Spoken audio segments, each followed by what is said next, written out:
Hi, I didn't do a video for a while now because, let's be frankly, I have time management issues, and it looks like that these issues will stay with me.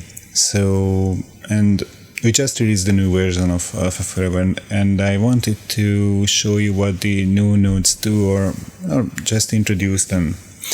And I'm not doing this on the Alpha Forever channel because I cannot be as formal and as professional and as prepared as I used to be, and I have to improvise. So this is not a scripted and not as much prepared video as I was with the noding videos earlier.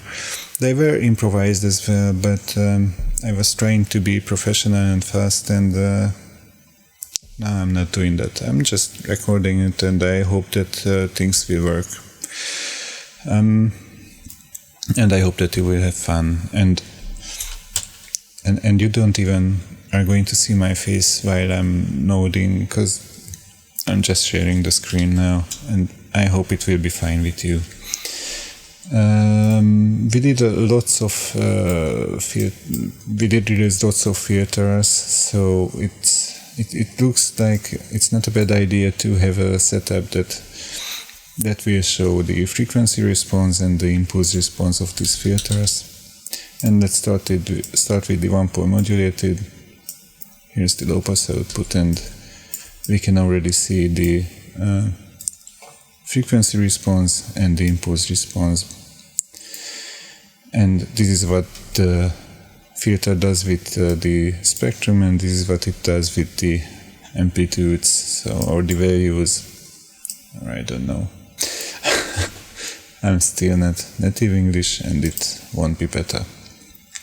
Anyways, this is a one-pole filter, and it's really the same as the one-pole filter we had before. So if I use the same pitch and plug it into the second input, you see that the two signals, the orange one and the blue one, overlap. And this is also true for the high-pass output. There's nothing new here, nothing to see here. We can pass through. We have three more outputs. They are labeled second order output, and the reason why they are second order is that they are really just another one-pole filter using the same frequency. Because internally, inside this node, we can do some calculations which make the second one-pole filter pretty cheap on the CPU, and it's better to have it like that, or I think it's better.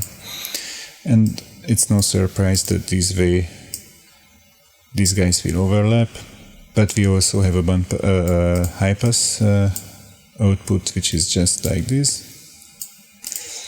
And we have a bandpass output at the same time, which is like this. And as you can see, the bandpass output is a bit weaker in this version.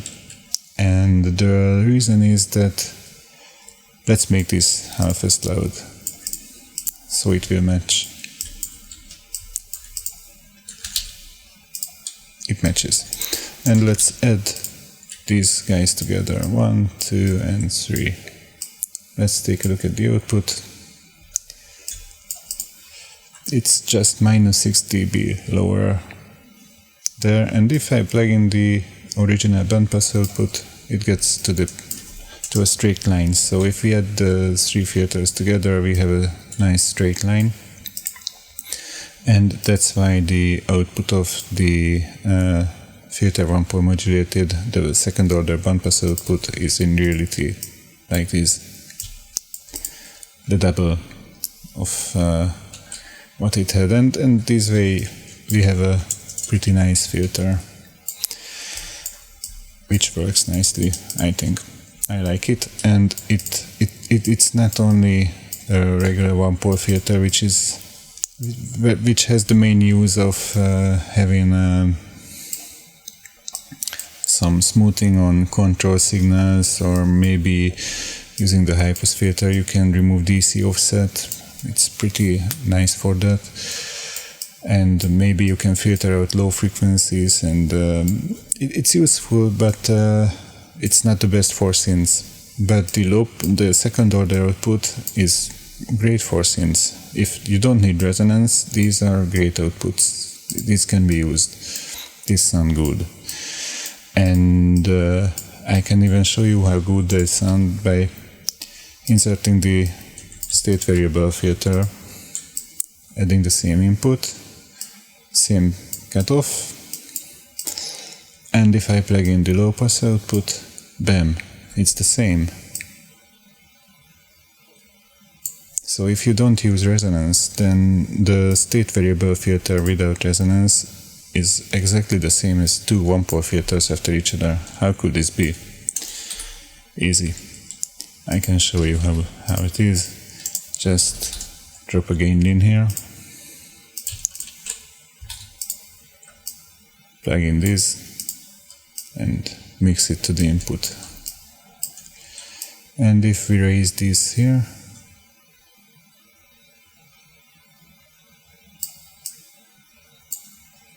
that's not good. This would be something like a two-pole ladder filter, but even then we would have to do this. This is something like a two-pole ladder filter. It's not a lucky situation that we have this bump here. It's not the best thing ever. So let's think a bit. We have the band pass output, which is just a static bump. But if we put this into a feedback, this top part will move up faster than the rest, so it will create a resonance. So if we put this band pass output into the feedback and plug it and mix it to the input, we have a pretty good looking low pass band pass filter there, but let's use the low pass output, the second order low pass output, and this is something we would call a good filter about 10 years ago. It would be very good. It starts to get wrong above 7,000 Hertz, and it only goes until half of the Nyquist, but with oversampling this would be fine, even on the Nyquist frequency. So with 2 times oversampling, this would be a stable and nice filter, and we would have been happy with this like mad several years ago. And this is a two-pole filter, and actually the state variable filter is nothing more than a two-pole filter as well. So if we plug this in and plug that there and use the same pitch and drag the Q a bit down, we can pretty much match the two filters. I have to move this modulation a bit lower, and as you see, they are pretty identical. They can be pretty much identical, and it doesn't matter what the filter is called in most cases. So you will see two-pole filters with the name of Selenki. You will see them with state variable filter. You will see them with name of state variable filter. In the end of the day, they are just two one-pole filters, like you've seen before, but in different combinations or different topology, different structures, and therefore they will use different values. Like it's pretty standard that the state variable has this Q value, which is exactly the same as the one-pole filter. So if this is 2, then it's the same as the one-pole filter above. Except that I plugged in the feedback, so I should have plugged in this, the input. So this way it's just a straight one-pole filter. And what causes the difference is that we have this one sample delay here, and inside the ZDF filter we work against this one sample delay by trying to calculate the output before it gets to the feedback, and it's a bit complicated, but it's mathematics mostly. Anyways, this is the one-pole filter modulated, and it has 3 outputs, and you can turn it into your own 2-pole filter if you want to, and you can experiment with it. The next thing is the state variable, which we already have seen, and it has low pass, band pass, and high pass outputs, and we can just move these guys and have fun with the resonance. And yeah, new feature, double right click, gets back to default. And as you've seen by the one-pole filter, we can add these 3 guys together, and it's going to be a straight line. And what you can do with these is that you can create the resonance. Like this is something like an EQ already. So this is like an equalizer. This is just boosting frequencies, and if you take the Q higher, it's cutting frequencies. So this is an interesting thing. And you can also subtract the input from these.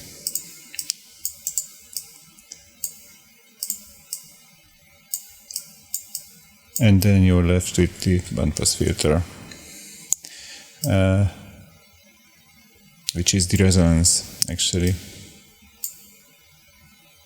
It's almost the same, but it's a bit different. But this is the resonance. This is only what resonates there.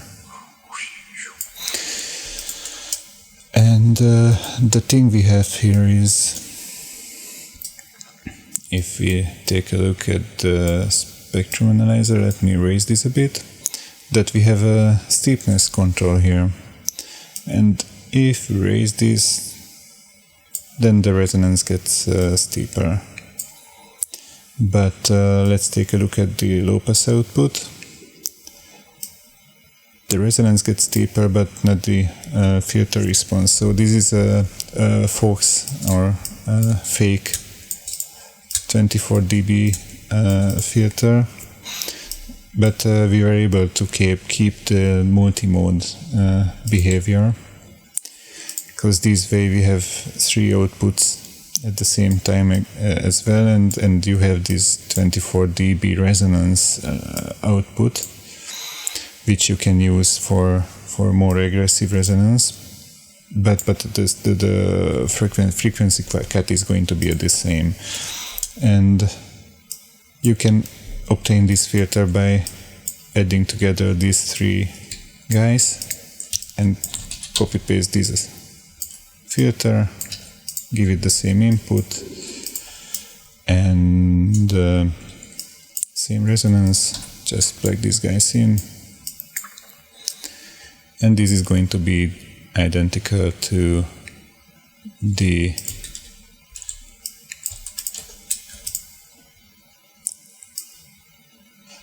.24 dB version. So let's set this to 24 dB, and this is going to be the B input. So you see that they match. And again, the reason why we have the 2 state variables inside this node is that we can calculate things that are much cheaper, and this way we can have a 4-pole-like behavior. But if you want true 4-pole behavior, then you have to say goodbye to the concept of multi-mode filters, and you won't have 3 independent outputs, but you can just stack 1-pole filters after each other, these filters after each other, with the same resonance and same cutoff. So this is just a stack, and this is a true 24 dB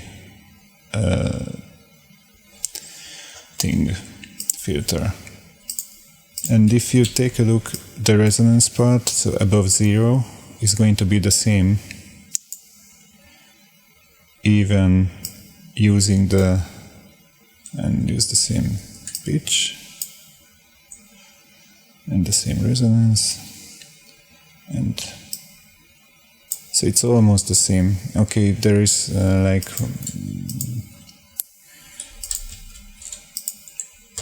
if we plug this here and set the resonance there, this way it's going to be the same, except that I did something wrong here. Oh, we don't have a cutoff. So yeah, this way it's the same, because this filter has a roll-off here as well, and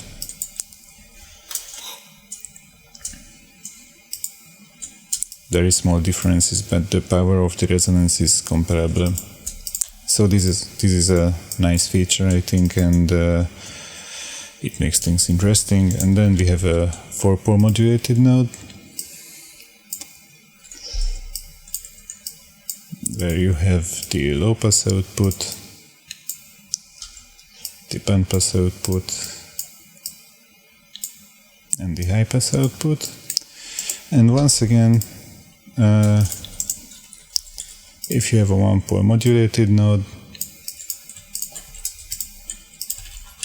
and use the low pass output, the second order low pass output twice, and the same pitch,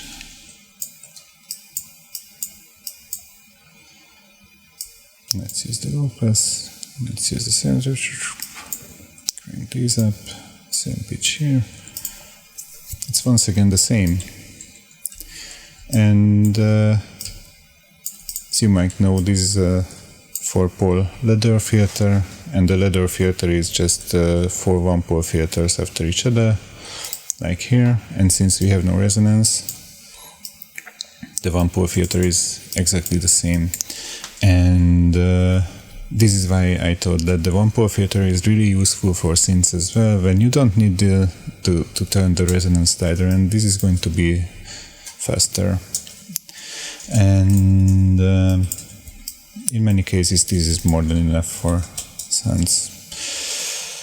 And yeah, this is the 4-pole modulated. Again, you have 3 outputs, and if you add them together you get nothing. So once again, even the 4-pole modulated filter is stackable, like this. Oh, no, like this.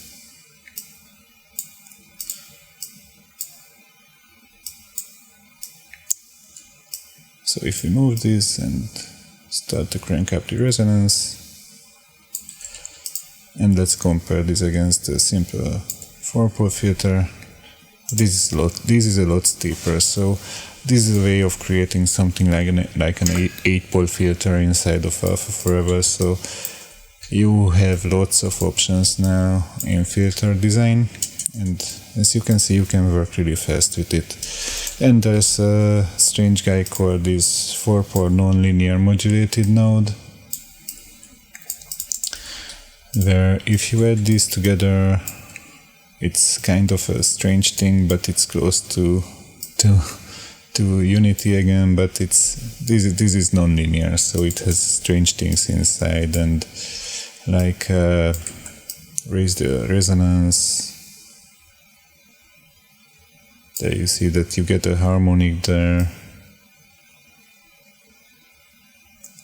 because there's non-linearities in the feedback loop, and you have to know that non-linearities can cause aliasing, but the sound is pretty nice, and you can get pretty crazy things like the resonance, like self-oscillation, which happens here already. So if I remove the input, the filter will make a sound until forever. And it's also capable of doing things like let me take the frequency to the half of this, or twice as fast, yeah. And let me scale this up, take the frequency lower so we can see things better. So we can And actually I think I have to say goodbye for the spectrum analyzer for this part, because it looks better on the scope. You can see better what happens if I plug a oscillator multi like this thing here, and or even an LFO square will do the job now. Just rescale it to -1 and 1, so it's an audio signal. Plug it there, and then we can have a frequency of 20 Hz and amplitude of 1 comes here, and take the scale down, and don't look at this guy anymore. Just look at the scope.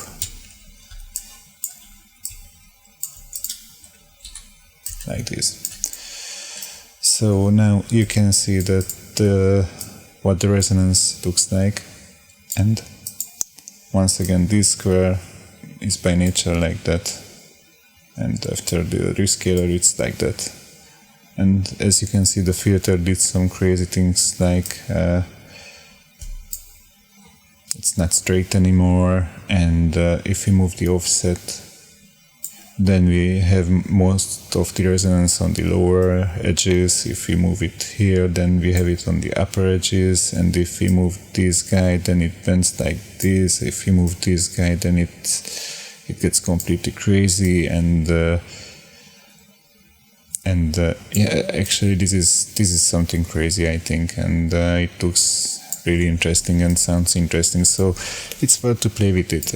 It has some issues, but I think for experimenting and having fun, this should be fun, and this should be interesting, and this should make your sound interesting, and those issues will need oversampling and stuff that we can not afford, and that these issues cannot be avoided.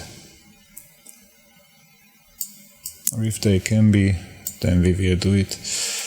But I think this looks and sounds nice, but you only hear me talking. But this is all that the new filters have. Did I miss any filter? No, I didn't. And yeah, we have a pseudo-random node where you can set a minimum value, maximum value, and while the gate is on, it will output a sequence of numbers, and you can retrigger this sequence. And it's really just that this is a almost normal random output. So if you take a look at the spectrum, press 1 there and put this in between -1 and 1.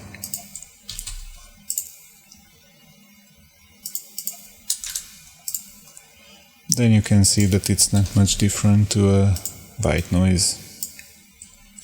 So it's really a noise that you can use for control signals, like let's use an LFO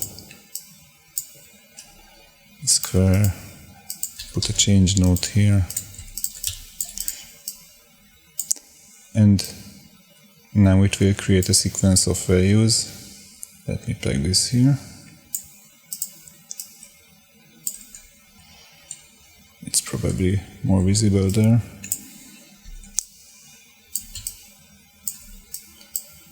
We do not care about the analyzer now, we care more about the scope. And whenever we trigger, I will also trigger the scope. The same sequence will start.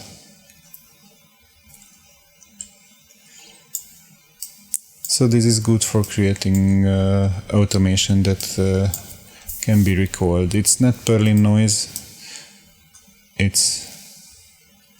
but it's a good noise. And You can smooth this out by, let's say, an envelope follower,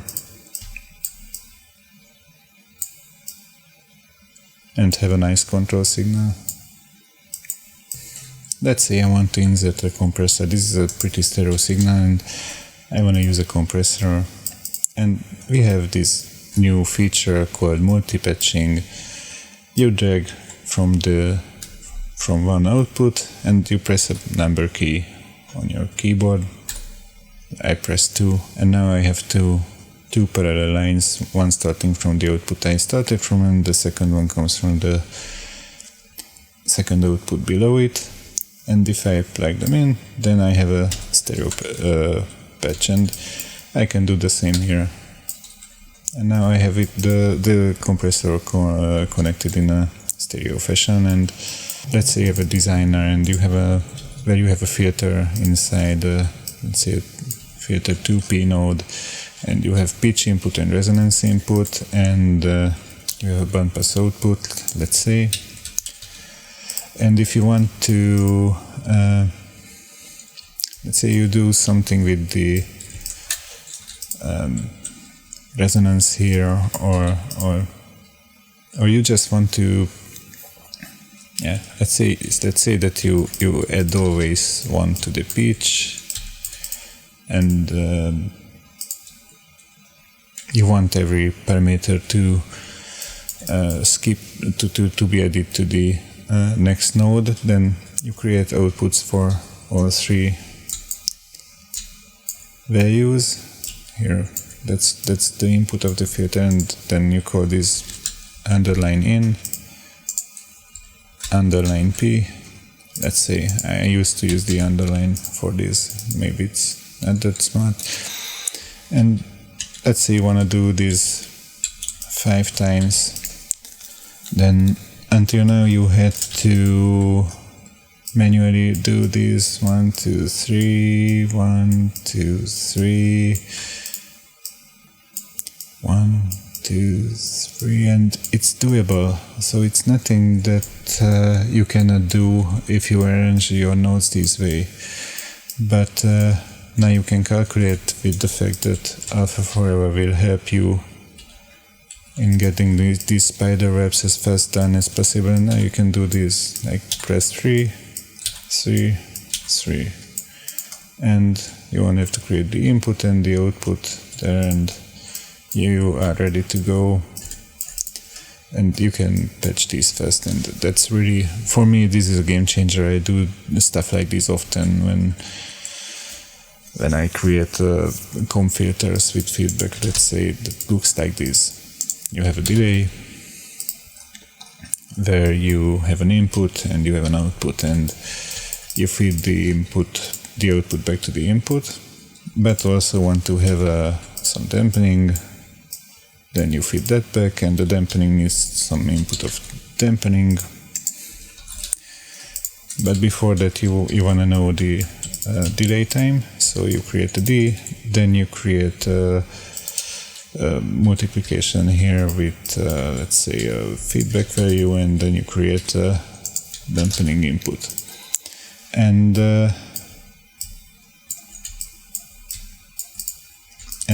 let's say you want to control the delay time only, and you want to multiply it with something, and then you create an input called X. And this way you have a dampened comb filter here, and you wanna use 5 of these, and you only wanna have the X. You want to control the X in a different way. Then you really just create the input, out, out, out, out in the same order. And you don't have to care about the X, so this is going to be the input passed to the next node. This is going to be the delay passed to the next node. This is going to be the DMP passed to the next node. This is the feedback passed to the next node. And this patch makes sense like this. So you have now 4 comb filters, and you have all 4 connected in this is serial connection now. If you want to make it parallel, then if you have an input here, you only have to do this much. And you can control all the comb filters using 3 parameters, like this. And yeah, and you have X here. And the first delay is going to be exactly matching these parameters. The second delay we have a delay twice of these. The third one 3 times, and the fourth one 4 times of these. And if you create a mixer, then you can mix these guys and have fun. So this is a use case of parallel patching, and it's really useful, and it's ultra useful for stereo signal processing. Like the typical setup is like when you have a mixer, then you have some EQ, you have some compression,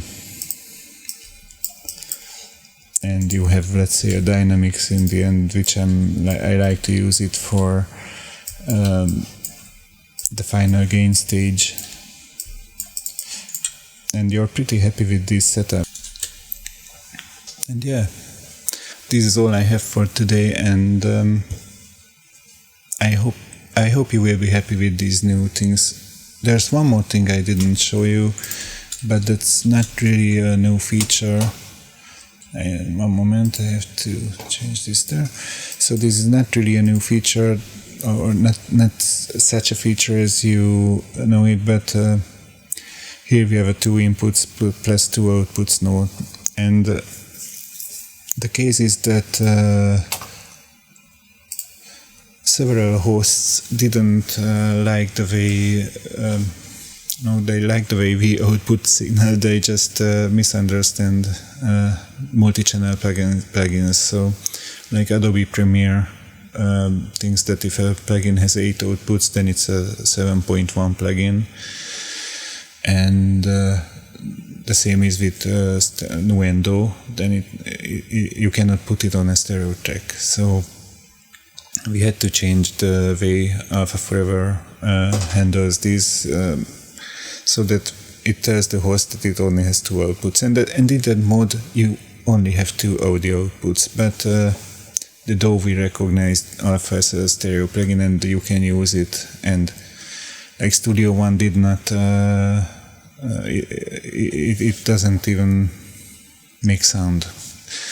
And the same thing I have seen with other plugins, other multi-channel plugins, so it's not our fault. We just have to deal with this, and we had to implement this mode to make things more compatible. At this time, the only DAW I know is not compatible with Alpha Forever is Reason, because Reason does not pass the keyboard data, like the computer keyboard data, to the plugins, at least not. It only passes single key presses, as far as I remember when I tested it. But you cannot copy paste. You cannot do lots of things that is really essential for using Alpha, and that's a shame, because I think everyone can profit from such a plugin. Of course, I say it. I'm the developer, and I can say it, or I shouldn't. But anyways, yeah. I hope this video is useful, and I hope you will have fun, and I really hope it wasn't too long, and I really hope that my voice was not too monotone. And thanks for watching, and if you want to watch more videos like this, subscribe to my channel, because then I will know that you want it, and leave a comment and subscribe. Oh, I sound like a vlogger, so I won't change my name to 9BO504.